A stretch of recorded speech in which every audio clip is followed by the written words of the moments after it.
5 pratiques sociales exclusives au Japon. Salut à tous, c'est Dialogue 237. Aujourd'hui nous allons parler du Japon, notamment de certaines de ses règles sociales et culturelles qui inspirent un profond respect. Accrochez-vous, on commence. Numéro 1, l'obligation de sourire. Au Japon, il existe en effet une certaine pression sociale pour sourire dans certaines situations, en particulier dans le secteur des services. Dans la culture japonaise, il est souvent considéré comme important de maintenir une apparence polie et accueillante, ce qui peut inclure le sourire lors de l'interaction avec les clients ou les visiteurs. Notons que cela relève davantage de la norme sociale et des attentes culturelles que d'une loi formelle. Numéro 2, la vitesse à vélo. Au Japon, la vitesse à vélo est réglementée par des lois de circulation, avec une limite générale de 30 km/h sur les routes publiques.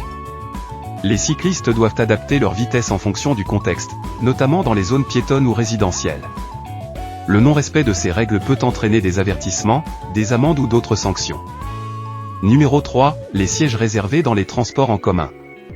Les transports en commun, tels que les trains et les autobus, offrent des sièges réservés aux personnes âgées, aux femmes enceintes, aux personnes handicapées et aux parents avec de jeunes enfants. Céder ces sièges prioritaires est une pratique sociale importante, et les passagers sont encouragés à le faire de manière proactive. Le non-respect de cette norme sociale peut être mal perçu, soulignant l'importance du respect des règles de conduite et de la considération envers les autres usagers des transports en commun. Numéro 4, les toilettes high-tech. On le sait tous, le Japon est l'un des pays les plus technologiques au monde. C'est dans ce sens que les toilettes high-tech, souvent appelées toilettes intelligentes ou washlet, sont une caractéristique remarquable des espaces sanitaires modernes au Japon. Ces toilettes offrent des fonctionnalités avancées pour améliorer l'expérience utilisateur. Parmi les caractéristiques courantes, on trouve le siège chauffant, le jet d'eau pour le lavage postérieur ou féminin, la fonction de séchage à air chaud, la désodorisation, et parfois même des commandes électroniques personnalisables.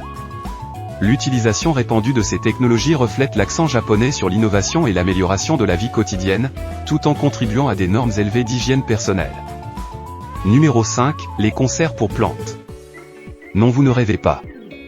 Des concerts sont bel et bien organisés pour des plantes au Japon. Ce sont des événements uniques où des artistes interprètent de la musique spécifiquement composée pour les plantes. Cette pratique repose sur l'idée que les vibrations sonores peuvent avoir un impact positif sur la croissance des plantes. Ces concerts pour plantes sont devenus populaires dans le cadre d'une approche plus holistique de la nature et de la connexion entre l'art et l'environnement. C'est tout pour aujourd'hui, j'espère que vous avez aimé cette vidéo. Abonnez-vous pour plus de contenus intéressants. C'était Dialogue 237.